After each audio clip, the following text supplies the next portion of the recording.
Blessed morning po sa inyong lahat, mga kapatid, sa aming mga followers na patuloy na sumusubaybay. Welcome po sa TSCCFI. Muli kami ay inyong makakasama ngayon ang Psalmist team for our worship session this month. Alam niyo, siguro pareho tayo ngayon ang nararamdaman po, hindi lingid sa ating kaalaman yung nangyayari, how chaotic our nation is, how stressful yung nangyayari sa ating mundo. And personally, yung mga nangyayari din sa ating mga buhay. And it may tend to question na nagmamahal pa ba ng totoo sa panahon ngayon? May mapagkakatiwalaan pa ba kaya sa panahon ngayon? And this song that we will offer to our Lord Jesus, nawa, it will remind you na whoever you are, ano man yung past mo, and ano man yung pinagdadaanan natin ngayon, there is someone na simula pa noon, He has demonstrated His great love for us, and He truly loves us so much. Yesterday, today, and forever, hindi yun nagbabago. Samahan niyo po kami while worshiping Him.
mamahalit sa atin ang ating Panginoong Diyos.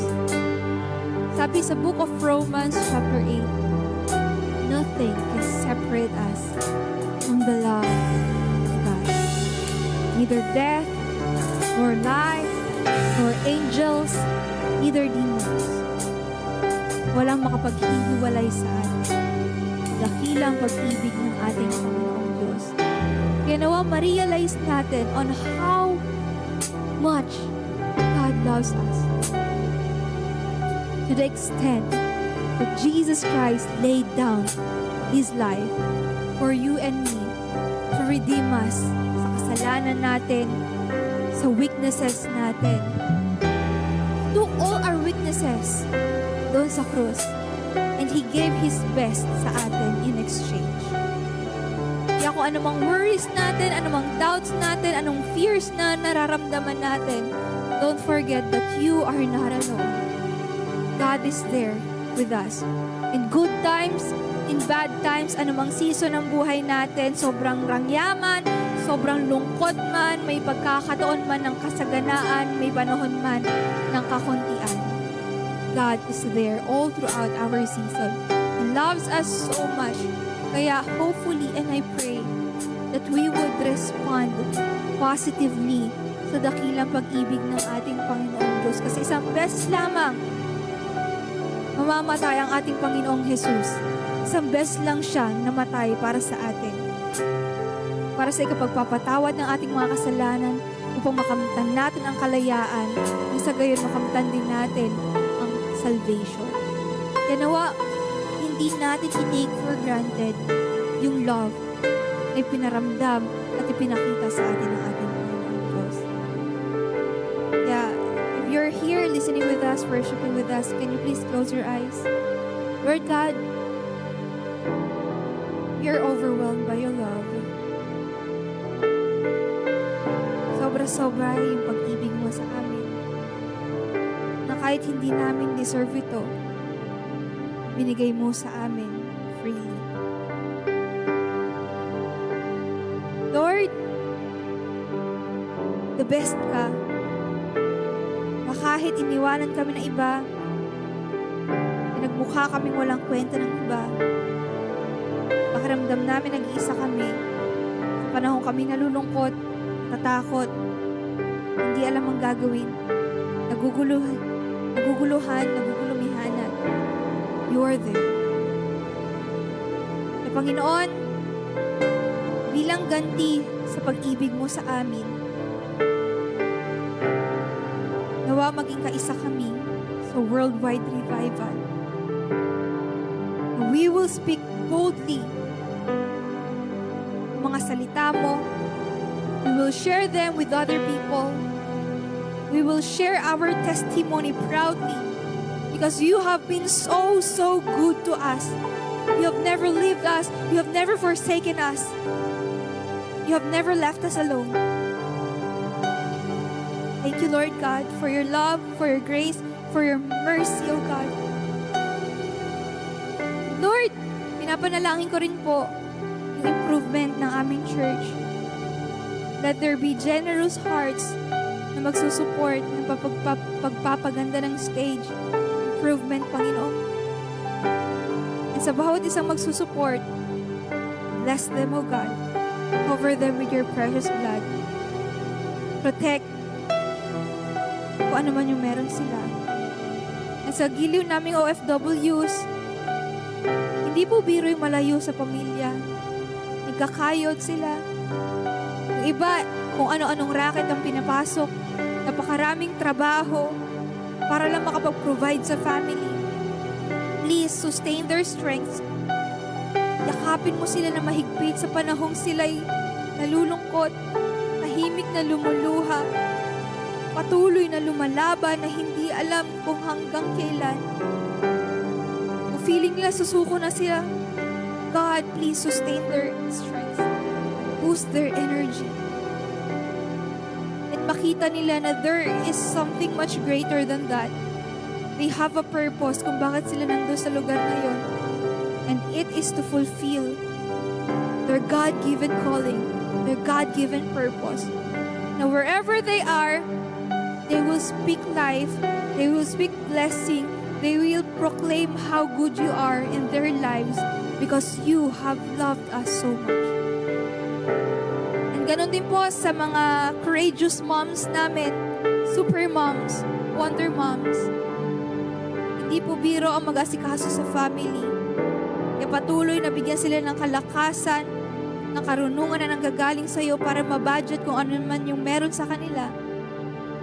And patuloy na maging bright light sa kanilang family.